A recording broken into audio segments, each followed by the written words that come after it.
Olá, povo de Deus! Nós estamos iniciando o módulo de número 15, Adoração Celestial. O nosso objetivo neste módulo é compreender a nova posição dos vencedores e adoração a Deus e ao Cordeiro. Nós estamos agora no capítulo 4 de Apocalipse. Nós já fizemos uma longa jornada para chegarmos até aqui, toda uma preparação prévia para entendermos esse momento tão sublime para a igreja. O texto base para nós está em Apocalipse, no capítulo 4, o versículo de número 3. E o que estava assentado era, na aparência, semelhante à pedra de jaspe e de sardônica, e o arco celeste estava ao redor do trono, e era semelhante à esmeralda. Aquele que estava sentado no trono, Jesus disse: bem-aventurado os limpos de coração, porque verão a Deus. E este é o momento mais sublime da história humana, o momento em que o homem remido vai encontrar com o seu Redentor, o seu Criador e o seu Redentor. No movimento que vamos fazer da revelação, nós vamos olhar um pedido que é atendido, o que virá depois do arrebatamento e para onde nós vamos após o arrebatamento. Moisés, ele em Êxodo capítulo 33, versículo 18, tem uma das passagens mais importantes da história de Moisés.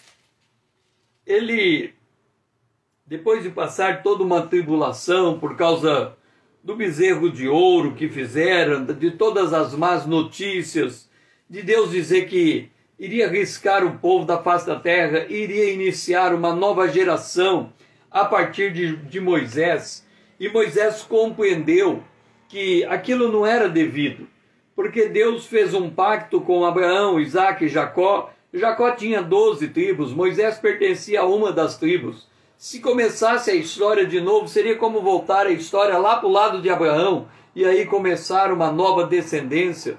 Então Moisés não aceitou o que Deus havia colocado. E depois de tudo equacionado, e ele continua caminhando, cumprindo a sua missão, a partir do verso 18, começando do verso 17, disse o Senhor a Moisés: farei também isso que disseste, porque achaste graça aos meus olhos, e eu te reconheço pelo teu nome. Então Moisés diz: rogo-te que me mostre a tua glória. Respondeu-lhe, quer dizer, Deus lhe respondeu: farei passar por toda a minha bondade diante de ti, e proclamarei o nome do Senhor. Terei misericórdia de ti, e me compadecerei de ti, de quem eu me compadecer. E acrescentou: não me poderás ver a face, porquanto homem nenhum verá a minha face e viverá. Disse mais o Senhor: eis aqui um lugar junto a mim, e tu estarás sobre a penha. Quando passar a minha glória, eu te porei numa fenda da penha, e com a mão te cobrirei até que eu haja passado. Depois, em tirando eu a mão, tu me verás pelas costas, mas a minha face não me verá.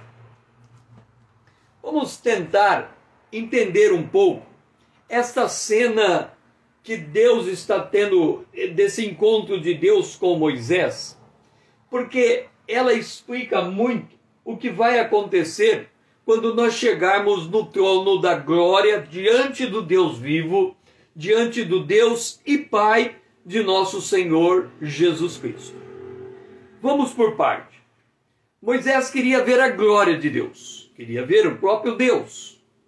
Esta bem-aventurança é dada a nós, bem-aventurados limpos de coração, porque eles verão a Deus. Mas aí Deus diz assim: Moisés, você tem uma missão a cumprir. Você tem que continuar conduzindo o povo até a terra de Canaã. Você ainda tem algo a fazer na terra. Você não pode morrer e ressuscitar. Você tem que ficar aqui.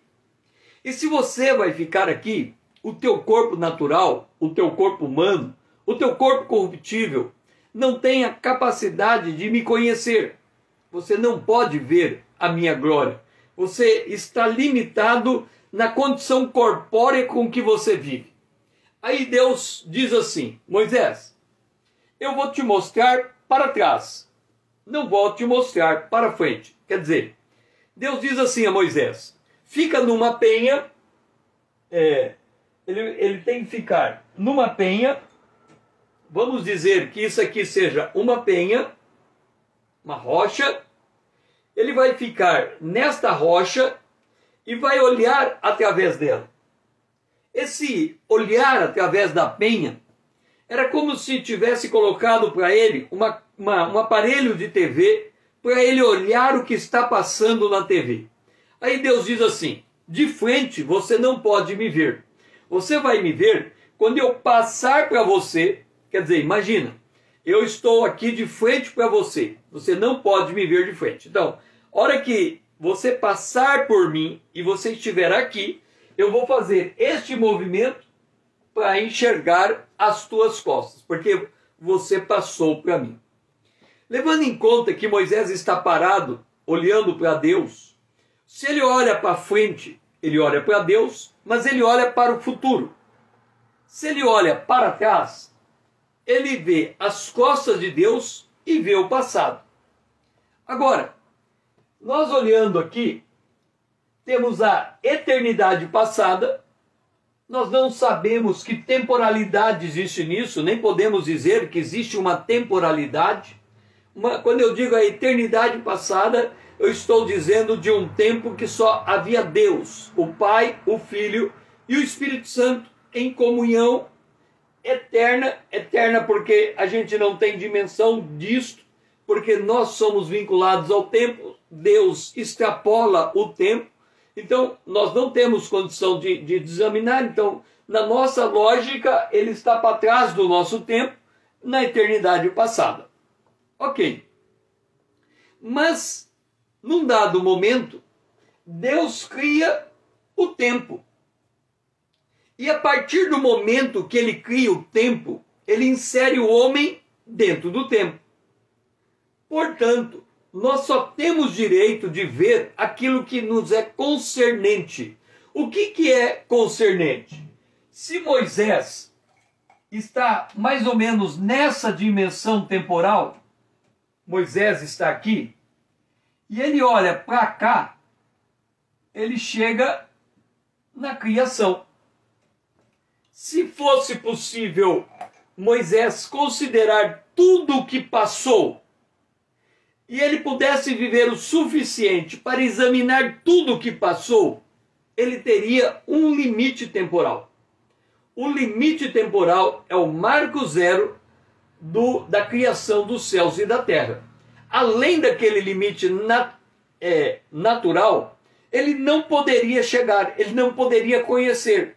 Quer dizer, a eternidade passada está absolutamente fora de cogitação de um homem conhecer.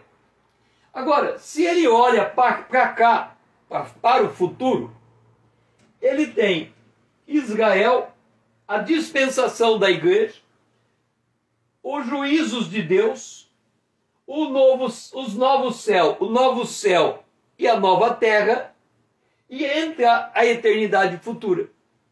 Qual é a condição que nós temos de viver na eternidade futura? Corpo glorificado. Jesus disse: a vida eterna é esta, que conheça a Deus e aquele a quem ele enviou, que é Jesus. Então, se nós olharmos para a eternidade, nós teremos um corpo glorificado que nos habilitará a entrar na eternidade futura. Qual é o tamanho de tempo dessa eternidade futura? Não importa, não sabemos, é infinito, é de século em século, nunca vai cessar. Deus vai estar conosco nesta eternidade futura, mas nunca estivemos com Ele na eternidade passada. Então, observa um detalhe. Moisés estava com um corpo natural. Ele não poderia viver para o futuro, para ver Deus face a face, porque para conhecer Deus face a face, se a vida eterna é conhecer Deus e ao Filho a quem ele enviou, significa que nós vamos precisar de uma eternidade futura para conhecer o nosso Deus, e ainda assim não é tempo suficiente.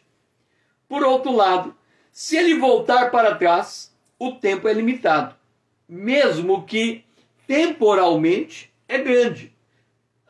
Os cientistas dizem que o Big Bang até hoje dá em torno de 13,5 bilhões de anos. Mas é limitado, não tem o que acrescentar. Qualquer que seja essa soma, ela acabou, ela está parada no tempo, ou seja, ela acrescenta de acordo com o nosso tempo de vida. Então o que Deus está dizendo a Moisés? Moisés, você não tem condição de ver o futuro, porque para me conhecer você precisa de toda uma eternidade. Teu corpo não é glorificado, mas você tem condição de conhecer o passado até a explosão inicial, até o Big Bang.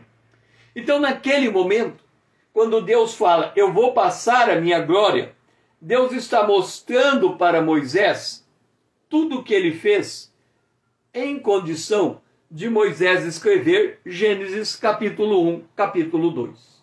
Então ele foi testemunha ocular, como por uma cena de TV, examinando tudo o que passou para ele poder narrar Gênesis capítulo 1, capítulo 2. Mas para o futuro é preciso o corpo glorificado. Por isso que diz assim, aqui diz assim, a minha face não verá. Não poderás ver a minha face, porquanto homem nenhum pode ver a minha face e viver. Quer dizer, viver com corpo natural. Porque se nos fosse dado o corpo glorificado, nós poderíamos permanecer na presença de Deus. Então, este foi o desejo de Moisés. Depois de uma dura experiência do povo ter nomeado um bezerro de ouro como responsável pela libertação do Egito, deixando de dar glórias ao Deus vivo. O comportamento dos israelitas reflete a sina humana, que é transformar a glória de Deus incorruptível em imagem de coisas corruptíveis. O homem está sempre fazendo isso. Ao invés de se relacionar com Deus por meio da fé, ele busca um objeto para intermediar a sua relação com Deus, e ali ele cria um ídolo para si. A idolatria é seguido de um outro pecado próximo a ela, que são os prazeres sensuais. Veja que no 32, o versículo 6, no dia seguinte, depois deles construírem o bezerro de ouro, eles madrugaram e ofereceram holocausto e trouxeram ofertas pacíficas, e o povo assentou-se para comer e beber e levantou-se para divertir-se. Esse divertir-se tem também conotação sexual. Portanto, o homem, naturalmente, se for deixado na sua natureza terrena, a tendência dele é se apartar de Deus. É por isso que o arrebatamento ficará um grande contingente para trás, porque se relacionaram com Deus mediado por mecanismos humanos e não conseguiram nascer de novo. A suprema bem-aventurança de ver a Deus não é um desejo de todo homem. Ainda que Deus tenha colocado a eternidade no coração do homem, esse desejo não é o desejo manifesto do homem, mas é para aqueles que nasceram de novo, e por isso eles têm um novo espírito, um novo coração, um novo espírito. O Espírito de Deus habita dentro deles. Então estes são movidos para ver a glória de Deus. É por isso que Jesus disse, para ver a glória de Deus, nós temos que ter o coração limpo. Razão porque Deus se recusou a caminhar com o povo de Israel nas condições que ele estava. Ele disse, olha, vá, a minha graça vai com você. E aí Moisés disse, de jeito nenhum. Se o Senhor não me acompanhar nessa jornada, eu não saio deste lugar. Esse negócio de só mandar a tua graça, eu não aceito. Então, o povo de Deus estava disposto a seguir o seu caminho distante de Deus. Mas Moisés não. No final dos tempos, a situação não será diferente. Porque o Senhor declarou que os últimos dias serão como os dias de Noé e de Ló. Desde 1948, esse dia são os dias de Noé e os dias de Ló. Noé e Ló. Desde 1948, o homem está se voltando para a sabedoria terrena, ela em primeiro lugar, quer dizer, o homem descarta o céu, descarta o conceito de Deus e constrói uma filosofia humanista. Ele se torna terreno. De terreno, ele passa para um segundo nível. Ele se torna animal. Isso significa instintivo, sensual. E depois ele se torna diabólico, porque ali ele vai descendo para as profundezas de Satanás. Esta é a característica dos homens no dia de Noé e no dia de Ló. Moisés, então, o que ele faz? Ele arma, Lídia, seja bem-vinda. Moisés, ele arma a sua tenda à parte do arraial de Israel. E quando ele arma a sua tenda, há uma inversão de expectativa. Agora Moisés diz assim, olha, vocês estão aí adorando o bezerro de ouro, eu estou aqui na presença de Deus. Quem quiser buscar a Deus tem que se retirar da onde está e vir até onde eu estou.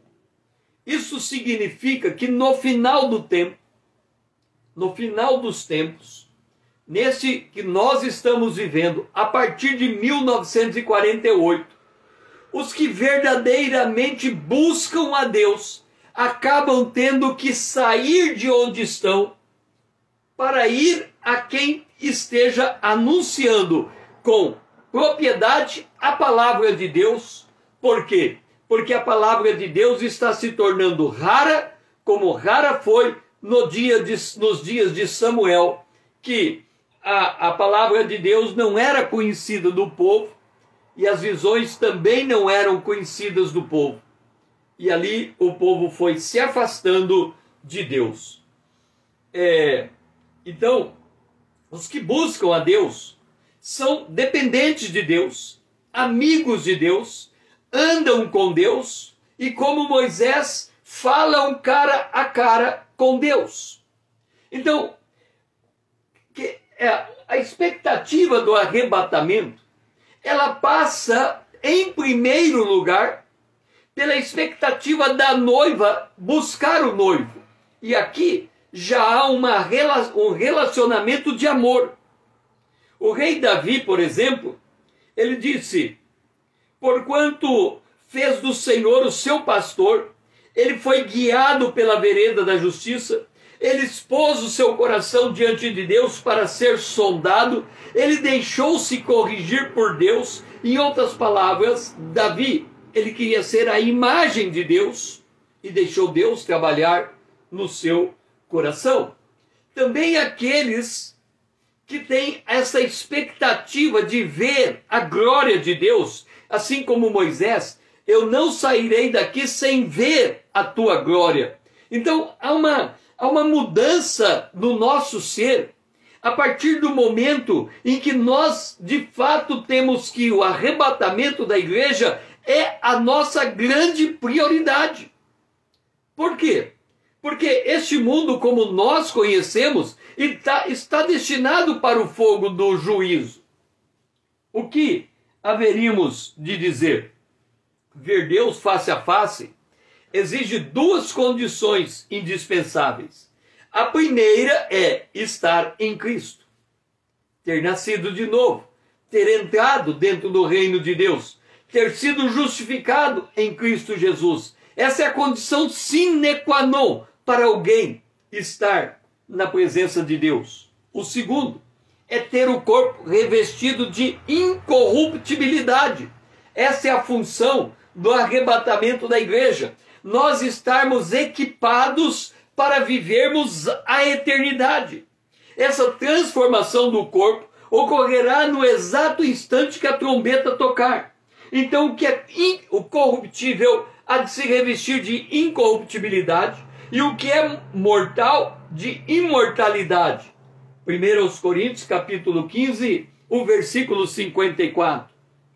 E os mortos ressuscitarão com esse corpo glorificado, e nós, os vivos, seremos glorificados nesse corpo.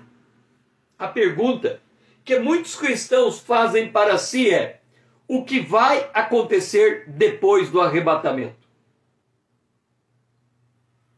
Porque tem muitos que examinam a palavra profética, mas parece que ela serve como um tapume na frente deles. Por exemplo, se nós perguntarmos para a igreja o que vai acontecer no arrebatamento, o conhecimento básico é: nós vamos encontrar com Jesus nos ares.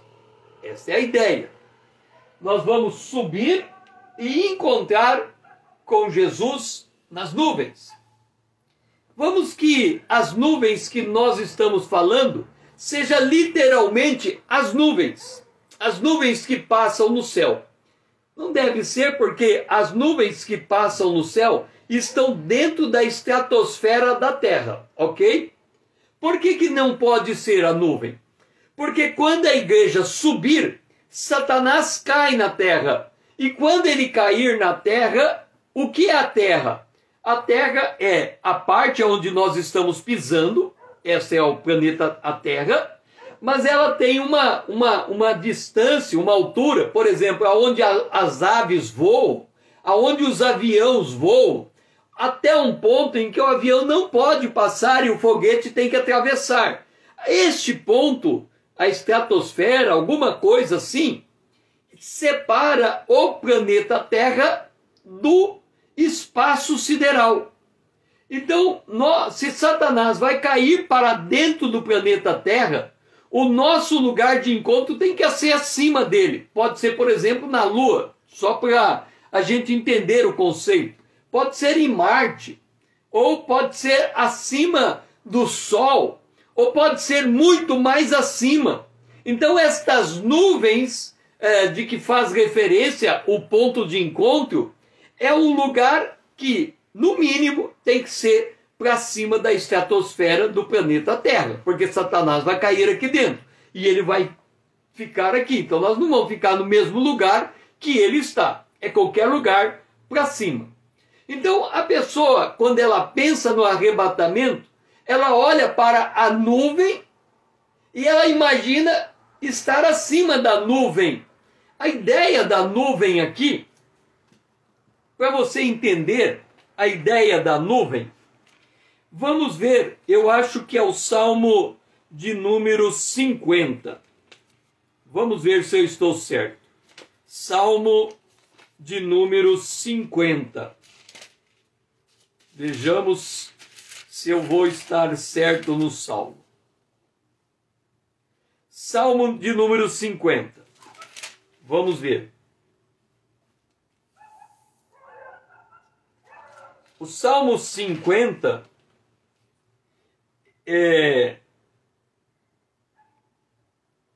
os céus anunciam a sua justiça. Não vai ser o Salmo 50. É um salmo que diz assim, que os céus são a cortina da casa de Deus. Os céus são a cortina da casa de Deus. Se a Lídia tiver aí com o Google, só consultar a cortina, os céus são a cortina da casa de Deus. 50.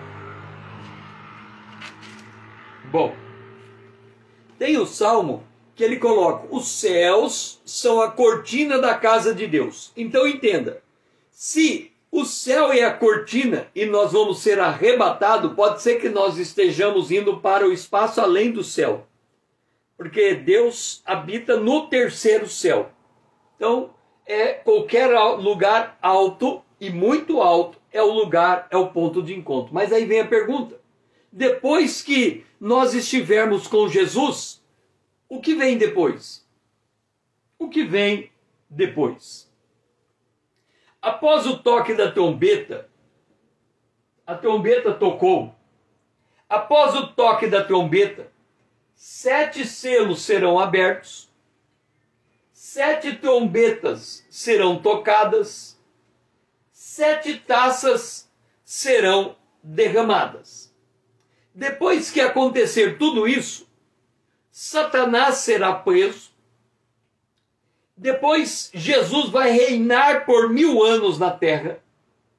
Depois ele vai soltar Satanás mais uma vez. Depois ele vai prender de novo Satanás e todos aqueles que o seguirem. E aí ele lança Satanás no lago de fogo e de enxofre, junto com aonde já estão a besta e o falso profeta, que 1000 anos antes já tinha sido lançado no lago de fogo e enxofre. E depois vem o juízo final, e aí começa novos céus e nova terra, e entramos na eternidade futura. Então, esse arrebatamento, que é o ponto que desencadeia todas estas coisas, ele será num abrir e piscar de olhos. A trombeta soará, os mortos ressuscitarão primeiro, e nós os vivos seremos transformados. 1 aos Coríntios, capítulo 15, versículo 52. Depois nós, os que estivermos vivos, seremos arrebatados juntamente com ele entre nuvens. Então estas nuvens não é a nuvem que estamos vendo dentro da estratosfera terrestre, porque Satanás vai cair aqui para dentro, então é para cima desse local, é qualquer coisa no espaço sideral, é qualquer coisa para cima desse espaço sideral, e nós vamos nos encontrar com o Senhor nos ares. Então, este é o primeiro evento depois do arrebatamento. Nós encontraremos Jesus. O texto diz: estaremos para sempre com ele. Esse para sempre diz respeito à eternidade futura, mas não explica o que é que faremos junto com ele. É apenas para dizer: uma vez arrebatado, acabou. Nós já somos parte da eternidade. Os eventos que vão acontecer antes de entrarmos na eternidade como contagem de tempo, vamos assim dizer, esses eventos serão passageiros, serão rápidos demais, perante o tempo que vamos estar com Jesus. Mas o que é que vai acontecer depois do arrebatamento? Então veja, até agora nós analisamos o capítulo 12 do Apocalipse, o capítulo 1 do Apocalipse, o capítulo 2 e 3, a igreja cruzando os séculos. Estas coisas são a parte daquelas coisas que são. E depois dessas coisas vem a parte das coisas que vem depois delas. Depois do que acontece no capítulo 12 e no capítulo 2, 3 de Apocalipse, o 4 são coisas que vão vir depois. Então, até agora, nós só vimos as coisas que viste e as coisas que João viu no dia que ele escreveu o livro, naquele período, e ele viu o espaço temporal, ele viu esse espaço temporal aqui, que ele chamou as coisas que são a nossa era. Aí depois virão coisas, e nessas coisas que virão há uma peleja. Ou seja, quando nós formos arrebatados, nós vamos passar no meio de uma batalha espiritual, a terceira maior batalha espiritual do universo. Entenda, quando nós formos arrebatados, a nossa capacidade de pensar será muito rápida. Lembra que o tempo para sair do planeta Terra até chegar no ponto de encontro com Jesus, que é no espaço sideral, em algum lugar, é 1 segundo. Ok. Mas em 1 segundo, nós vamos ser capazes de enxergar tudo o que está acontecendo nesse período de 1 segundo, ao ponto de podermos relatar num diário de viagem. Imagina você que esse 1 segundo tivesse o tempo de 1 milhão de anos, e que você passasse por ele em câmera lenta, e você fosse examinando cada coisa que vai acontecendo. Você ia ver os anjos batalhando, você ia perceber a guerra que estaria sendo travada, você ia ver Satanás caindo, e à medida que a igreja vai subindo, Satanás vai caindo, e você ia enxergar com precisão de detalhes, como se estivesse assistindo um filme, tudo o que está acontecendo nessa passagem de 1 segundo. Aí, nós vamos chegar em Apocalipse, no capítulo de número 4. Apocalipse, capítulo 4. Olha o que está em Apocalipse, no capítulo 4, no versículo de número 1. Apocalipse 4, 1. Depois destas coisas, quer dizer, depois do arrebatamento da igreja para trás, depois do arrebatamento da igreja, depois destas coisas, olhei, e eis não somente uma porta aberta no céu. Percebe por quê que esse ponto de encontro é acima da estratosfera? Nós vamos entrar no terceiro céu. Nós vamos entrar na dimensão aonde Deus está. Então, provavelmente, é além do espaço sideral. É além do universo como nós o conhecemos. O ponto de encontro é além. Como que nós vamos chegar lá em 1 segundo, na rapidez que devemos chegar? Só Deus sabe, mas nós estamos com o corpo glorificado. Olha, com corpo humano, corruptível. Olha o que aconteceu com Elias. Elias, ele disse para o rei, rei, vai chover. E o rei saiu correndo a cavalo. E a Bíblia diz que Elias correu e ultrapassou o cavalo do rei. E ele correu com um corpo humano, natural, corruptível. Imagina o que nós seremos capazes de fazer com um corpo incorruptível. Então, depois do arrebatamento, nós vamos passar olhando a batalha, a guerra, os anjos, e aí vamos olhar para frente e vamos encontrar uma porta aberta no céu. Depois da porta aberta, ele vai ouvir uma voz que vem, sobe, sobe para aqui, e te demonstrarei o que deve acontecer depois dessas coisas. Ou seja, sobe, você foi arrebatado, sobe, a porta do céu está aberta. Por isso que lá as noivas disseram, a porta fechou, a porta vai fechar. Essa é a porta do céu, é uma outra dimensão. Nós vamos sair da dimensão natural e nós vamos entrar numa dimensão espiritual com o nosso corpo glorificado.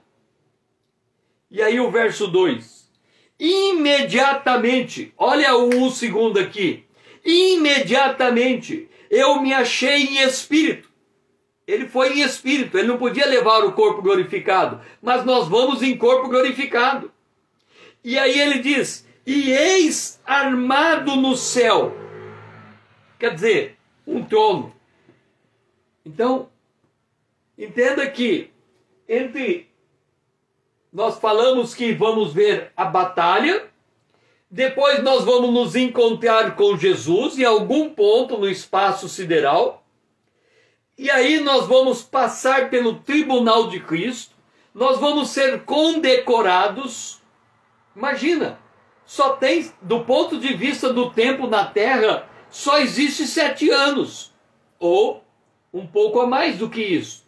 Mas vamos considerar 7 anos, só existe 7 anos. Em 7 anos, quantos vão ser arrebatados e contados com os ressurretos?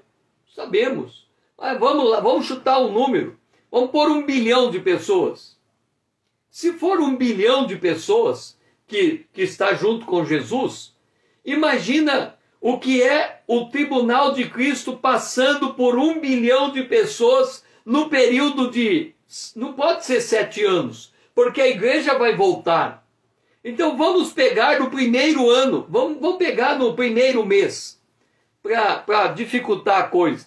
Vamos dizer que do arrebatamento até nós chegarmos no trono de Deus, porque a gente tem que chegar no trono de Deus para o selo ser aberto. Se a gente não chega, o selo não é aberto. Quer dizer, entre o arrebatamento e chegar no trono e abrir o primeiro selo, quanto tempo vai durar? Eu diria que não vai durar mais do que 1 segundo. Aí você vai dizer, César, vamos ver se eu entendi bem. Você está dizendo que no tempo de 1 segundo, nós vamos sair do planeta Terra, nós vamos cruzar a estratosfera da Terra, provavelmente nós vamos cruzar a quinta, a quarta, a terceira, a segunda e a primeira estrela de grandeza, e nós vamos entrar numa porta aberta no céu. Mas antes de chegarmos nesse lugar, o Senhor vai pegar 1 bilhão de pessoas, vai julgar uma por uma, vai entregar o galardão para ela, e no mesmo segundo, já com os galardões, corpo glorificado, nós entramos no céu na presença de Deus em 1 segundo.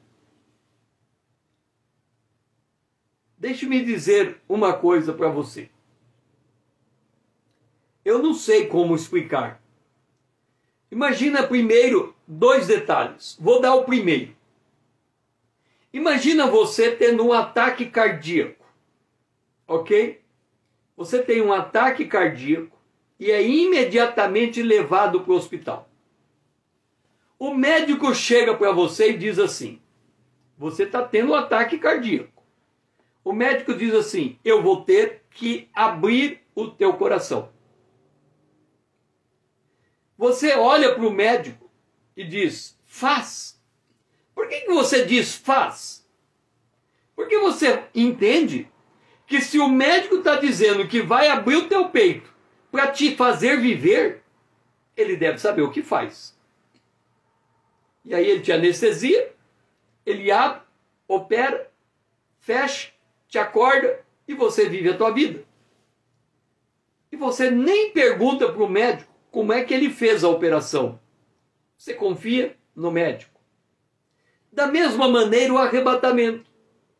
Como que Deus vai fazer a operação não é um problema meu, nem seu. Se ele, em primeiro lugar, ele vai dar um corpo glorificado. Como é que pega um corpo corruptível e transforma um corpo glorificado? É um problema de Deus, não é meu. Eu sei que eu vou ser arrebatado com um corpo glorificado. A maneira como ele vai fazer é um problema dele, não é meu. Segundo, como é que eu vou subir em 1 segundo? De novo, é um problema dele, não é meu. Quando eu entro no avião, não fico perguntando para o piloto qual é a velocidade do avião. Agora, Eu estava ouvindo esses dias uma notícia de que o avião mais rápido que vai daqui para Nova York, ele vai a 900 km por hora. E tem uma empresa comprando um avião que vai fazer a rota em 2.000 km por hora. Aí eu fiquei pensando assim comigo. Bom, eu não sabia que eu ia viajar a 900 km por hora para ir na Europa, para ir lá em Nova York. Agora, depois que a pessoa me diz, olha, nesse avião você vai a 900 km por hora e naquele a 2.000, eu vou parar um pouco e falar, pera lá, a estrutura do avião aguenta 2.000 km por hora? Quer saber de uma coisa? Vai alguém na minha frente, se der certo, quem sabe eu vou depois. Agora, quem entrar no avião e viajar a 2.000 km por hora, 2.000 km por hora, ele não vai perguntar qual é a condição de voo. Ele entra e o avião faz. Então, se o Senhor fala que ele vai subir em 1 segundo, é um problema dele, não é meu, nem seu. Então, em 1 segundo a gente sobe. E se ele fala que antes de chegar no céu, ele vai fazer um julgamento de 1 bilhão de pessoas e entregar galardão, é um problema dele, ele faz. Agora, deixe-me dar uma plausibilidade de como que em 1 segundo nós poderíamos receber galardão e entender o que está acontecendo. Eu já contei essa história e vou contar de novo. Eu estava andando de carro, e o carro com 4 pessoas, alguém no volante, eu do lado, e o carro tombou. Antes do carro tombar, eu vi o carro indo em direção ao barranco, e eu vi a pessoa dirigindo, soltando o volante do carro. Quando ela soltou o volante do carro, eu pensei comigo, eu vou pegar o volante dela, eu vou virar para o lado de cá, virar para o lado de lá, e eu consigo estabilizar o carro e não deixo o carro tombar. Mas como o barranco estava próximo, quando o carro passou pelo barranco, ele começou a subir pelo barranco, e eu levei a mão no volante, o meu peso foi em direção ao volante. Ao invés de eu trazer o volante para o lado de cá, eu levei o volante para o lado de lá. Então o carro continuou tombando. Quando o carro tombou, eu olhei para o lado e vi os passageiros de trás do carro virando o corpo junto com o carro. O carro foi virando, o corpo também foi virando, o carro deu 360 graus, né? Quer dizer, deu a volta completa e caiu com as 4 rodas. Quer dizer, deu perca total do carro, porque ele bateu em todos os lados do carro. E ele caiu de pé. Quando isso tudo começou a acontecer, que o carro fez o primeiro movimento, eu lembro que eu olhei para o lado e disse assim, Senhor, eu não posso fazer mais nada. Segura os passageiros e não os deixa machucar. Mas imagina qual é a velocidade que tudo está acontecendo. Como é que eu consigo verbalizar essa frase nesse espaçamento de tempo? Mas eu lembro que eu verbalizei enquanto o carro estava girando. E quando o carro parou de pé, eu olhei para o lado e vi que estavam todos bem. Virei e perguntei aos passageiros, vocês estão bem? Eles disseram, estamos bem. Eu falei, então vamos sair do carro porque a gente não sabe qual é a condição do veículo.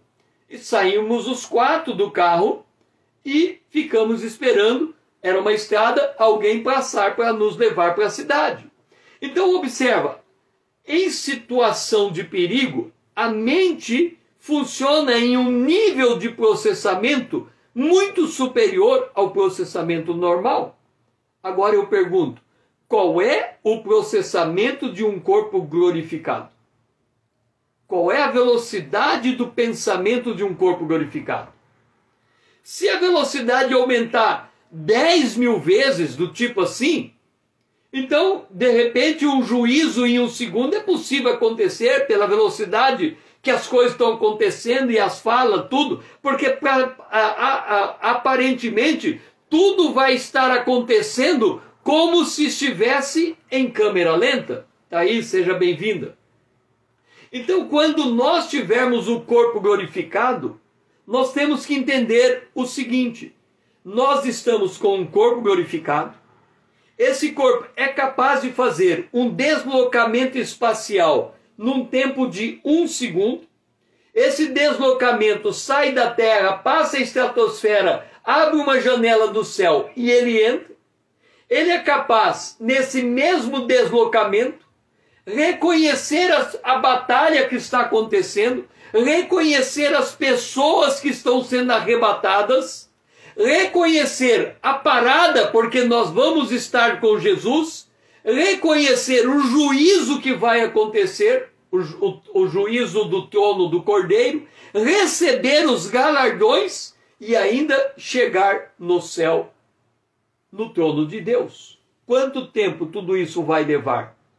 A Bíblia diz, em segundos. Quem passar pela experiência em câmera lenta será como se estivesse cruzando por um bloco de tempo de 10 mil anos, porque ele conseguirá ele qualificar todas as experiências que ele está tendo, entender o que está acontecendo e ser parte ativa do que está acontecendo. E aí, nós estamos lendo o Apocalipse 4, quando fala que João imediatamente se achou no céu.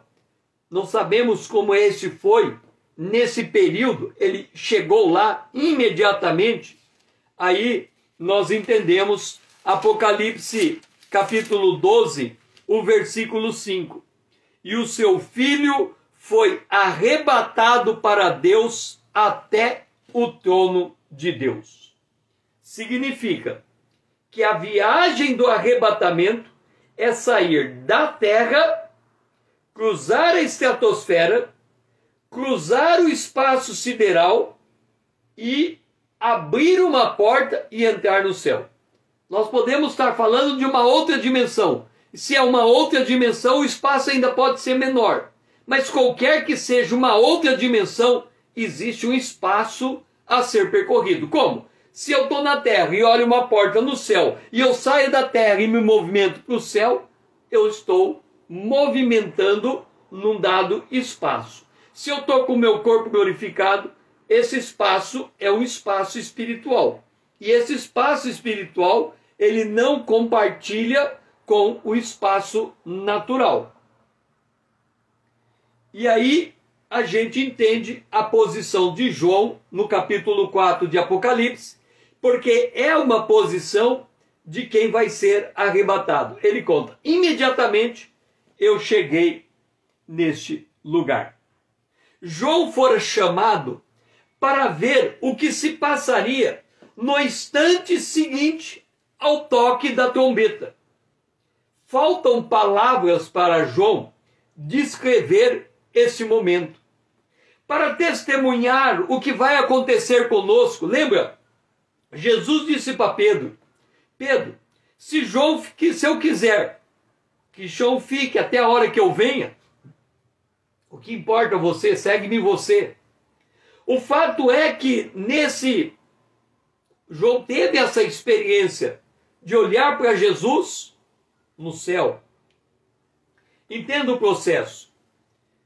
O toque da trombeta, a batalha espiritual, os santos saindo da terra, chegando no céu, num abrir e fechar de olhos, tendo seu corpo transformado em incorruptibilidade, no meio do caminho encontrando com o Senhor nos ares, passando pelo tribunal de Cristo e chegando no trono de Deus. No Apocalipse, no capítulo 4, quando diz: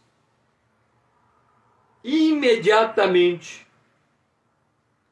eu me achei em espírito, e eis armado no céu um trono, e no trono alguém assentado. Alguém assentado. É difícil nós dizermos o que significa esse alguém assentado. E nós chegando nesse lugar. Porque é o anseio do mais profundo da alma, o anseio de ver Deus face a face. Nós vamos, no movimento da revelação, ver o trono de Deus. Nós vamos olhar o Apocalipse no capítulo 4 e vermos cada um dos atores que estão ali. Depois vamos centrar os nossos olhos nesse alguém e depois no Cordeiro. Entenda, o que vai acontecer conosco depois que formos arrebatados? Nós vamos estar diante de Deus, o Pai. Quando a gente lê João capítulo 1, ali diz acerca de Deus. Deus nunca foi visto por homem algum. Nenhum homem em toda a humanidade pôde ver Deus. Quando diz que Moisés falava com Deus face a face, ainda assim, ele não via Deus, porque lá naquela experiência Deus disse: você não pode me ver de frente. Então ele se comunicava com Deus, mas ele não via o Deus com quem ele se comunicava. É o Deus invisível. Mas, nesse dia, no dia do arrebatamento, nós vamos nos achar diante do trono, diante de Deus.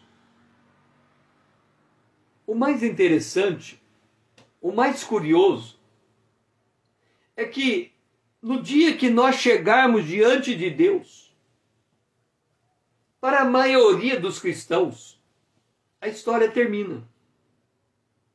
Bem-aventurado os limpos de coração, porque eles verão a Deus. As pessoas que têm uma visão do céu, ela na cabeça dela, participar do céu é como sentar debaixo de uma árvore e ficar tocando uma harpa. Essa é a visão que muitos têm do céu. Só que nós temos que entender uma coisa. No princípio, criou Deus os céus e a terra. O que significa isso? Antes só havia Deus, o Pai, o Filho, o Espírito Santo. Todo suficiente, ele não precisava de nós. Mas para a glória de Deus, ele fez o homem, a imagem e semelhança dele, e fez o universo. E quando ele chegou ao final, no 7º dia da criação, na verdade no 6º, ele viu o que ele tinha feito e achou tudo muito bom. Ele achou tudo muito bom. Significa que quando nós chegarmos diante de Deus, haverá tantas coisas que nos farão maravilhados, que nós não saberemos o que fazer. Veremos Deus em um ambiente, e esse ambiente é o ambiente do capítulo 4. E esse ambiente, Deus não está sozinho nesse ambiente. É como ver Deus. É como você ser convidado a ir a uma festa de casamento. E você chega, qual é o objetivo da festa do casamento? O noivo casar-se com a noiva, se tornar marido e mulher, e deixar a festa em lua de mel. E o que acontece com os convidados? Eles têm um momento que está todo mundo parado, de olho no noivo e na noiva, para fazer o voto e se tornar marido e mulher. E depois que terminam os votos, eles se voltam para o ambiente da festa, para conversar, para olhar para a mesa servida, para olhar para os comes e bebes, para se divertir, para conversar. E quando nós entrarmos nessa porta aberta do céu, nós vamos enxergar todas essas coisas. Lembra que no capítulo 1 de Apocalipse, João estava sozinho na ilha de Patmos. E ele ouviu uma voz ressoar atrás dele, era a voz do Cordeiro. E ele se vira. E quando ele se vira, ele enxerga 7 castiçais de ouro, Jesus no meio. Ou seja, para vermos Jesus, nós temos que primeiro discernir a igreja como um corpo de Cristo. Porque é a extensão dele. Para vermos o Senhor, Deus, o Pai, no capítulo 4 do Apocalipse, nós temos que enxergar todo o entorno, todo o ambiente. Nossos olhos estarão focados em Deus, numa beleza incomensurável. Mas também nós estaremos olhando o entorno de Deus, porque Ele preparou esse entorno. Ele não está sozinho. Ele não nos criou para viver longe de nós. Ele preparou esse lugar para que uma família se reúna em torno da mesa. Ele preparou esse lugar para que nós possamos nos alegrarmos com os que se alegram. O arrebatamento da igreja abre uma porta no céu e nos coloca diante de uma realidade. Sabe quando você sai para fazer turismo e você entra numa cidade que você nunca viu, uma cidade histórica, e você começa a olhar para aquele lugar e cada pedacinho daquele lugar conta uma coisa para você. Imagina você estar na presença de Deus. Para cada lugar que você olha, tem uma história sendo contada. E que nós possamos amanhã, às 20 horas em ponto, retornar aqui para conhecer esse espaço. O primeiro grande espaço que nós vamos conhecer depois que formos arrebatados. Nós temos hoje, pela palavra profética, a condição de enxergar a maquete desse espaço, para que quando chegarmos lá, a gente, eu já sabia, tá? Eu já esperava ver isso aqui.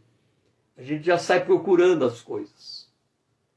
Foi muito bom ter você, Lídia, Thaís, aqui junto comigo nessa noite, nessa live. Possamos voltar aqui amanhã às 20 horas para darmos conta da segunda parte da adoração celestial que vai se seguir após o arrebatamento da igreja. Se você ainda não faz parte da minha comunidade, venha me seguir aqui e lá no Instagram. Vamos tornar essa comunidade relevante para que nós possamos fazer essa palavra ir mais longe. Eu preciso de você. Envia este vídeo aos seus amigos. Basta colocar o aviãozinho, marcar e encaminhar. Ajuda-me a despertar o povo de Deus, porque se o povo de Deus se levantar, o próprio Cristo o esclarecerá. Que o Senhor seja louvado e que você tenha um restante de dia abençoado na presença de Deus.